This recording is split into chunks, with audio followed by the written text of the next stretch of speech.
अस्सलाम वालेकुम स्टूडेंट्स आज हम एडवांस सेट थ्योरी से हमारे पास एक न्यू थ्योरम है, उसको डिस्कस करते हैं कि उसमें हमें क्या कहता है कि वो कहता है कि कोई भी जो ऑर्डर्ड सेट है, वेल ऑर्डर्ड सेट है, वो कभी भी अपने इनिशियल सेगमेंट के सिमिलर नहीं हो सकता। ठीक है, इनिशियल सेगमेंट्स क्या होते हैं, हमने जो प्रीवियस लेक्चर था उसमें डिस्कस किया था कि इनिशियल सेगमेंट्स क्या होते हैं। ठीक है, और फिर उसी से एक रिलेटेड हम थ्योरम किया था, कुछ एग्जांपल्स भी की थी इनिशियल सेगमेंट्स की। तो आज हमारे पास एक और थ्योरम है, ठीक है, कि वो कहता है कि a well ordered set can not be similar to one of its initial segments. ठीक है, कि कोई भी वेल ऑर्डर्ड सेट कभी भी अपने किसी इनिशियल सेगमेंट के इक्वल नहीं हो, सॉरी, के कभी भी किसी अपने इनिशियल सेगमेंट के सिमिलर नहीं हो सकता। मतलब क्या है कि हमारे पास कभी भी कोई एक ऐसी जो है मैपिंग जो है हमारे पास एग्जिस्ट नहीं करती जो क्या हो, ए और उस मतलब वेल ऑर्डर्ड सेट और उसके इनिशियल सेगमेंट के दरमियान में हमारे पास बाइजेक्टिव हो। ठीक है, कि यहाँ पे वो कहता है कि बेसिकली हमने ये चीज शो करवानी है कि हमारे पास कोई भी ऐसी बाइजेक्टिव मैपिंग एग्जिस्ट नहीं करती जो वेल ऑर्डर्ड सेट और उसके इनिशियल सेगमेंट के दरमियान बाइजेक्टिव हो। ठीक है, तो लेट करते हैं यहाँ पे हमारे पास ए क्या है, कोई भी वेल ऑर्डर्ड सेट है। ठीक है, कि ए हमने क्या कर लिया, लेट कर लिया कि A be a well ordered set and let S A be an initial segment of an element A belongs to A.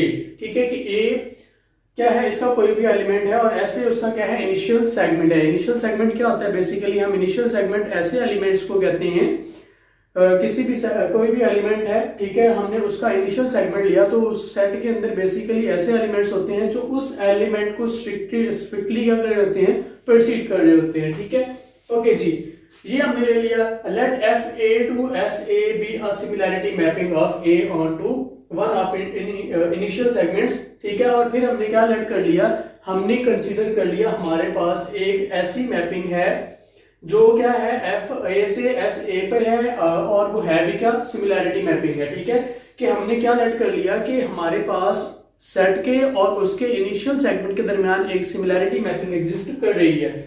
Then clearly F of A belong करेगा एस ए को, कि अगर हम यहां से कोई ए लेते हैं तो वो किसको बिलोंग करेगा, एस ऑफ ए को बिलोंग करेगा for any A belongs to A. अगर एफ ऑफ ए बिलोंग करता है एस ए को तो एस ए में कैसे एलिमेंट्स हैं, एस ए के अंदर वो एलिमेंट्स हैं जो ए को स्ट्रिक्टली क्या कर रहे हैं, प्रोसीड कर रहे हैं। तो this implies that F of A strictly proceeds A. कहां से आया ये रिजल्ट, यहां से आया, इसकी डेफिनेशन से आया कि इसमें क्या है कि अगर एफ ऑफ ए, हम यहां से कोई भी ए से ए एलिमेंट लेते हैं तो एफ ऑफ ए किसको बिलोंग करेगा, एस ऑफ ए को बिलोंग करेगा।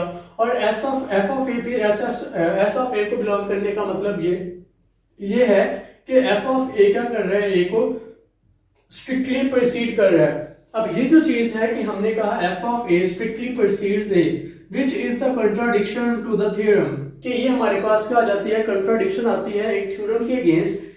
वो हमारे थ्योरम क्या था, जो हमने हमारा जो सेकंड लास्ट लेक्चर था उसमें जो हमने डिस्कस किया था कि अगर हमारे पास एफ कोई सिमिलैरिटी मैपिंग है between A a well ordered set and one of its subset then A proceeds F of A. कि अगर हमारे पास कोई ऑर्डर्ड सेट है, कोई वेल ऑर्डर्ड सेट है और उसका कोई सबसेट है और उनके दरमियान सिमिलैरिटी मैपिंग एग्जिस्ट कर रही है तो हमेशा ये कंडीशन उसमें क्या होती है, होल्ड होती है। अब एस ऑफ ए बेसिकली क्या है, ए का सबसेट ही होता है, कि जो इनिशियल सेगमेंट का जो सेट आता है वो हमेशा क्या होता है, उस सेट का सबसेट होता है। अब एस ऑफ ए क्या है, सबसेट है ए का। ठीक है, ए भी क्या है, वेल ऑर्डर्ड सेट है। अब ए वेल ऑर्डर्ड सेट है, एस ए उसका सबसेट है, और ये हमने क्या कहा कि इसके दरमियान एक सिमिलैरिटी मैपिंग है और सिमिलैरिटी मैपिंग के अकॉर्डिंग हमारे पास ये आ रहा है। जबकि जो हमने थ्योरम किया है वो ये कहता है कि अगर कोई सेट वेल ऑर्डर्ड सेट है और उसका कोई सबसेट है और उनके दरमियान सिमिलैरिटी मैपिंग है तो हमेशा इस कंडीशन को क्या करती है, वो होल्ड करती है। लेकिन यहाँ पे क्या आ रही है, उस कंडीशन का कंट्राडिक्शन आ रहा है कि ये तो पॉसिबल ही नहीं है। ठीक है, तो कंट्राडिक्शन आ गई। कंट्राडिक्शन अगर आ गई है तो इसका मतलब ये है कि ये जो हमने मैपिंग कंसीडर की है ये हमारे पास सिमिलैरिटी मैपिंग नहीं है। अगर ये सिमिलैरिटी मैपिंग नहीं है तो इसका ये मतलब है कि कोई भी वेल ऑर्डर्ड सेट जो होगा अपने इनिशियल सेगमेंट के सिमिलर कभी भी नहीं हो सकता। ठीक है, उसके बाद है comparison of well ordered set, कि हमारे पास अगर वेल ऑर्डर्ड सेट्स हैं उनका हमने कंपैरिजन करना है।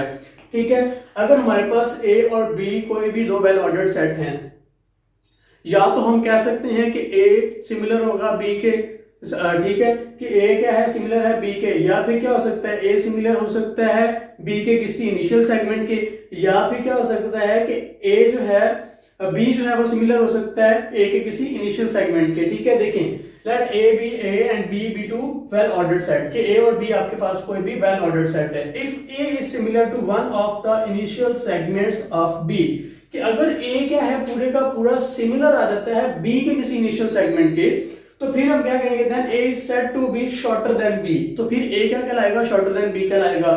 और अगर बी क्या हुआ, और अगर यानी कि ए शॉर्टर देन बी है, तो फिर इसका मतलब क्या है, बी इज लॉन्गर देन ए।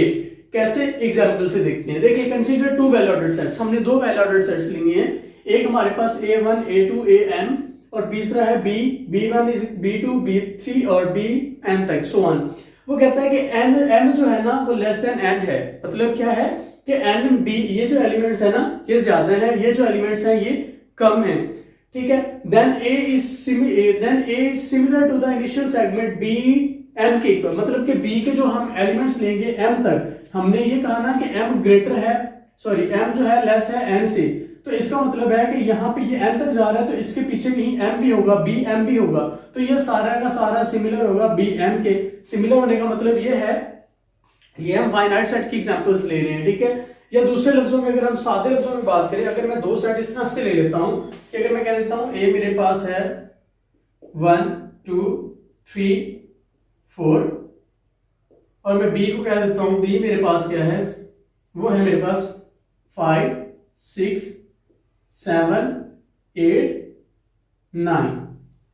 ठीक है, अगर मैं इसका इनिशियल सेगमेंट लेता हूं S9, तो वो मेरे पास क्या आता है 5 6 7 8। ठीक है, ये चीज मेरे पास आ जाती है। अब ये जो है इसके नंबर ऑफ एलिमेंट्स देखें तो ये मेरे पास 4 है, इसके नंबर ऑफ एलिमेंट्स देखें तो इसके भी 4 है। अब अगर मैं इन दोनों के दरमियान एक सिमिलैरिटी मैपिंग ड्रा करना चाहूं तो मैं कर सकता हूं, ठीक है, डिफाइन कर सकता हूं। तो इसका मतलब ये है कि ये इस S9 के सिमिलर हो गया। ठीक है, तो इसका मतलब ये है कि ये इसके सेट बी के इनिशियल सेगमेंट के क्या हो गया, सिमिलर हो गया। अब तो इसका मतलब ये है कि अगर ये सेट इसके किसी इनिशियल सेगमेंट के सिमिलर है तो ये सेट क्या होगा, बड़ा होगा, ये ग्रेट लॉन्गर होगा, और ये क्या हो जाएगा हमारे पास शॉर्टर हो जाएगा। तो यही एग्जांपल यहाँ पे है कि फॉर एग्जांपल उसने कहा इसमें m एलिमेंट्स हैं, इसमें n एलिमेंट्स हैं, और n क्या है, ग्रेटर देन m है। Then a is similar to the initial segment b1 b2 bm तक, कि m तक हम इसके भी एलिमेंट्स ले लेते हैं, इसमें भी m एलिमेंट्स हैं, तो दोनों के दरमियान हमारे पास क्या आ जाएगी, सिमिलैरिटी मैपिंग आ जाएगी। So here a is shorter than b। तो यहाँ पे क्या होता है कि a शॉर्टर है b से, क्यों, क्योंकि a जो है वो पूरे का पूरा सिमिलर हो गया b के किसी इनिशियल सेगमेंट के। Similarly if m is greater than n, ठीक है, कि अगर हम कह देते हैं कि m जो है वो n से ग्रेटर है तो फिर क्या हो जाएगा, then a would be longer than b, तो फिर a क्या हो जाएगा, b से लॉन्गर हो जाएगा। दूसरी एग्जांपल उसने लिया कि लेट p हमारे पास कोई वेल ऑर्डर्ड सेट है और s भी हमारे पास कोई वेल ऑर्डर्ड सेट है, be a well ordered sets, then clearly p is similar to the initial segment, कि ये जो सेट पूरा का पूरा p है ये क्या है, इस सेट के इनिशियल, ये जो हमारे पास इसका इनिशियल सेगमेंट लेते हैं, फॉर एग्जांपल मैं इसका इनिशियल सेगमेंट S2 ले लेता हूं, तो S2 जो होगा उसके अंदर ये सारे के सारे एलिमेंट्स आ जाएंगे 1 3 5 7 9 अप टू सो ऑन। ठीक है, तो फिर हमारा पूरा p इसके क्या हो जाएगा, सिमिलर हो जाएगा। जब हमारा पूरा p इसके सिमिलर हो जाता है तो फिर इसका मतलब है कि ये जो है p सेट है ये क्या है, इनिशियल सेगमेंट जो है इसका S2 जो है उसके सिमिलर हो गया। तो इसका मतलब है कि p क्या हो गया, शॉर्टर हो गया, और s हमारे पास क्या होगा, लॉन्गर होगा। ठीक है, ये किस तरह से हो सकता है, सोचने की बात तो ये है कि ये हमारे पास पूरे काउंटिंग नंबर्स हैं, ये हमारे पास ऑड काउंटिंग नंबर्स हैं। तो अगर हम मैपिंग ड्रा करें, यहाँ से हम ले लेते हैं अपनी मैपिंग, अगर हम इससे इस पे मैपिंग ड्रा करते हैं ना, कौन सी मैपिंग हम डिफाइन कर लेते हैं p से S2 पे, तो इसको किस तरह से डिफाइन कर लिया आप, f of n is equal to 2n minus 1 where n belongs to p। तो जब हम ये कंडीशन को सेटिस्फाई करवाएंगे, ठीक है, तो फिर हमारे पास ये क्या हो जाएंगे, आपस में सिमिलर हो सकते हैं। ठीक है, ये हमने जो कोऑर्डिनलिटीज को डिस्कस किया था, सॉरी इक्विवेलेंट सेट्स को डिस्कस किया था, ठीक है, डिनंबरेबल सेट्स को, तो तब हमने इनको प्रूफ किया हुआ है। ठीक है, तो मिलेंगे इंशाल्लाह, जो हमारा ये टॉपिक था, सॉरी कि ये जो हमारा टॉपिक था ये आज का इतना ही था, जिसमें हमने डिस्कस कर लिया एक थ्योरम को, कंपैरिजन को, कि वेल ऑर्डर्ड सेट्स का कंपैरिजन कैसे करते हैं उस चीज को, और उसके रिलेटेड हम एग्जांपल्स देख ली। ठीक है, तो इंशाल्लाह जो हमारा नेक्स्ट लेक्चर होगा हम इससे रिलेटेड नए थ्योरम्स को डिस्कस करेंगे और साथ ही फिर हम ऑर्डिनल नंबर्स की तरफ मूव करेंगे। तो मिलेंगे इंशाल्लाह अपने नए लेक्चर में, तब तक के लिए अल्लाह हाफिज।